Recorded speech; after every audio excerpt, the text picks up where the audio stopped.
Последвалата война 28-29 година между Русия и Турция, Турската империя, ще споменеме бегло за Кримската война като най-кръвопролитната и свързаните оръжия след това и подготовката за следващата война, която е и освободителна за нашия народ. През този период ще погледнем какви са революционните движения в страната ни, тогава по нашите земи. Ще споменем и за Априлското въстание и оръжията, най-вече оръжията, които са използвани по време на Руско-турската освободителна война. Ще го поговорим и за пушката на свободата, но това ще бъде после.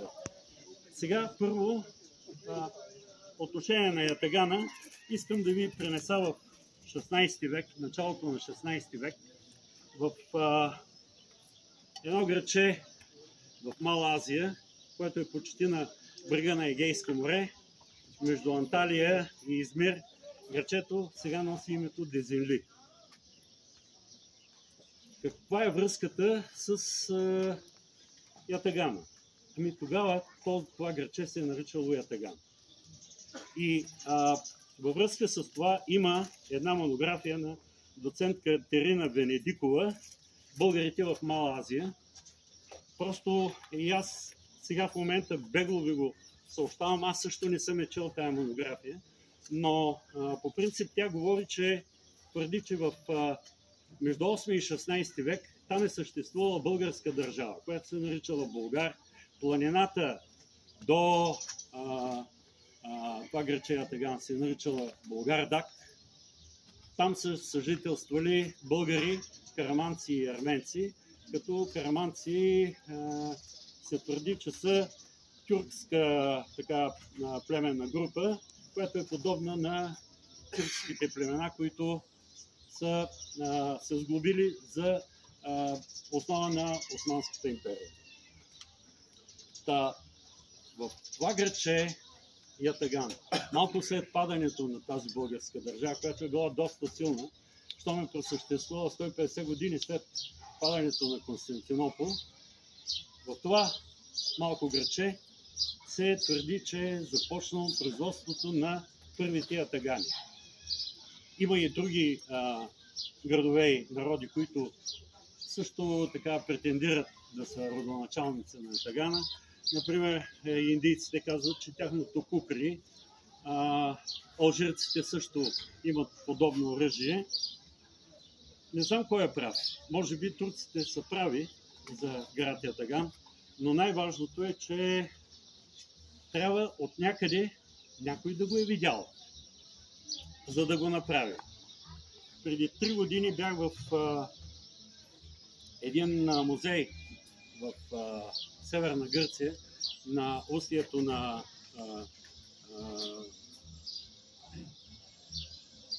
коя река беше? Българска река. Струма. Устието на Струма. Музея се нарича Амфилис. Там видях истинска тракийска махайра. Наживо я видях. И мога да ви кажа, че ако до тогава съм се задал въпроса откъде е ятагана, вече не си го задал. Това е родоначалника на ятагана, е тракийския ятаган махайрата. Характерното за ятагана това е, че острието е извито като режещия ръб е от вътрешна страна, което предполага, че ятагана става единствено за сечене. Това означава, че той не се използва в редовната армия, не се използва и на кон, когато се на кон, защото просто няма смисъл. Той не е възможно неговото ефективно приложение. Това означава, че ятаганите са използвани най-вече от нередовната армия, от наемници, башибозук и се използва най-вече за сечене, т.е. за умиротворяване на християнските народи. И Ще кажете, защо толкова внимание обръщаме, защо не гледаме с омерзение на тези оръжия? Първо, защото тези оръжия са ползвани от нашите хайдути. В един момент те са били и символ на на надежда за по-доброто отношение на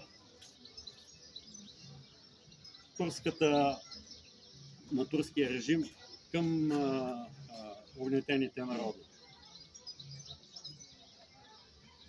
Ятаганите има различни видове, основно започват производството си след създаване на еничарския корпус. Предимно от еничарите се използват и то само когато не са на война. Освен това се използват и на башибозука. Има различни видове.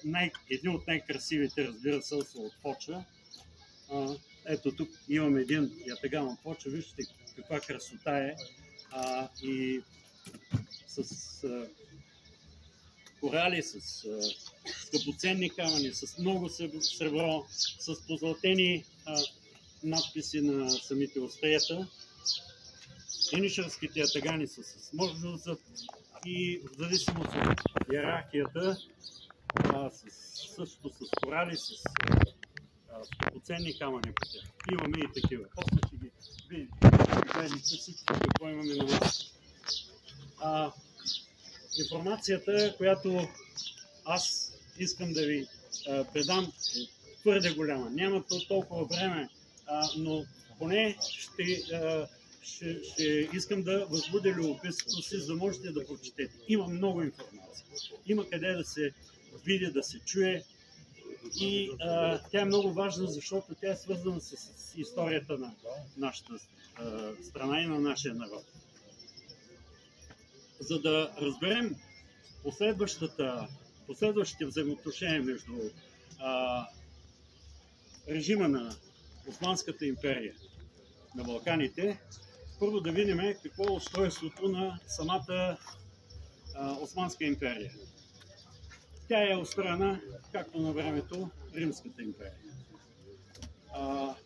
Подчиняват даден народ и започват с сила и с заплахи да събират данъци от местното население.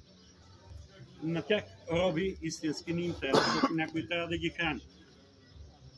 Има някои арменци и евреи с български паспорти, известни хора, които казват: какви роби сте били, като сте нямали окови? Да, обаче сме нямали и свобода.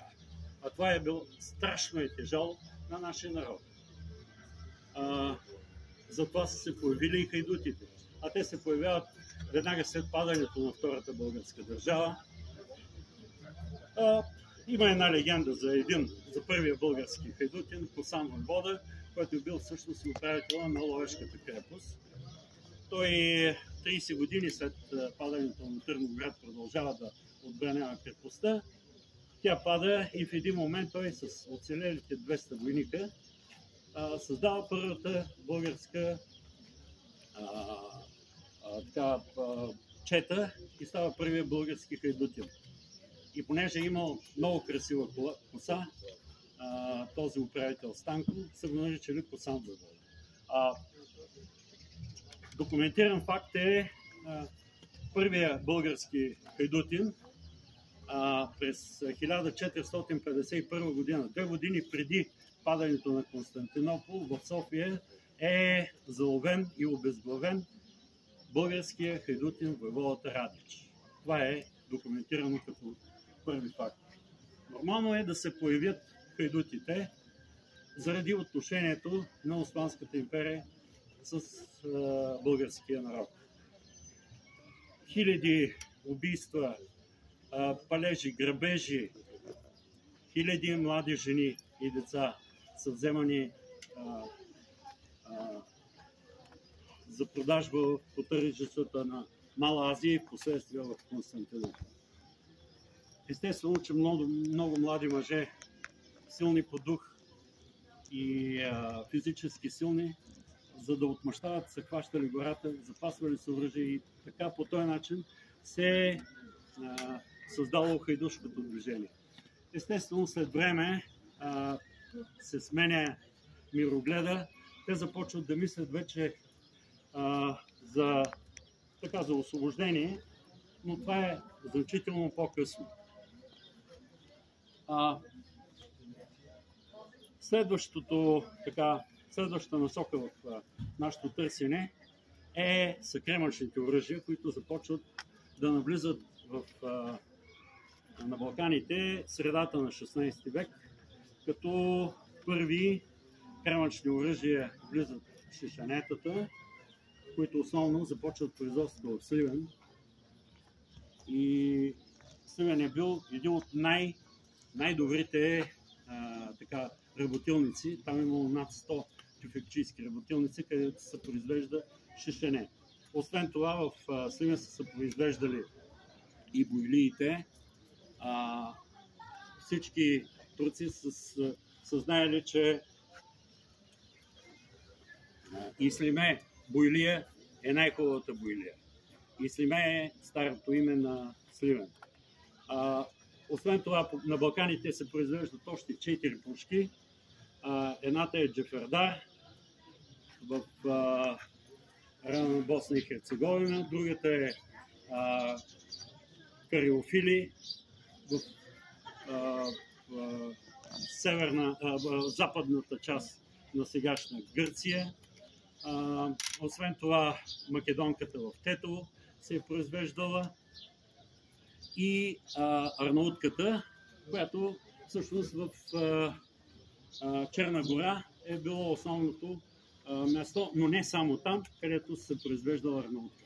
Сега, освен за бойлията и за шишенето, има един много голям търговец от Париж, Даниел Лут, който е албанец, и като го питаш за всяка едно от другите пушки, той казва Албаниан. И не е далече от истината, защото цялата останала част на Балканския полуостров се е контролирала от албанците. Така, пушките по нашите земи се произвеждали в много големи количества. Характерното специално за шишенето, това е, че е с нарезана цев и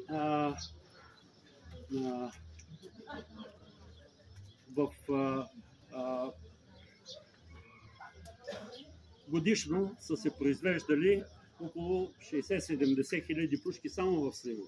Това нещо го знаем от хрониките отново, от османските хроники, където пише, че десятъка тюфекчийските работилници са го плащали в пушки и са давали по 6-7 хиляди пушки годишно за годишния данък. Също Габрово е също един от средищата, където са се произвеждали пушките. Успоредно с пушките, разбира се произвеждат и кремъчни пещови, които са отговаряли така по стил на всяка една от пушките. Както арнаутската пушка с арнаутските пещови, тук нямам да ви кажа. Ето тия, които са от Янина, те пък се вързват с ятаганите от Фоча. Също така се вързват и с джефердари и с другите видове пушки. Кремъчните пушки се произвеждат до първата четвърт на 19 век, до 1825-30 година, когато навлизат капсулните пушки, следващите по вид пушки, тъй като по въздействието на самото оръжие се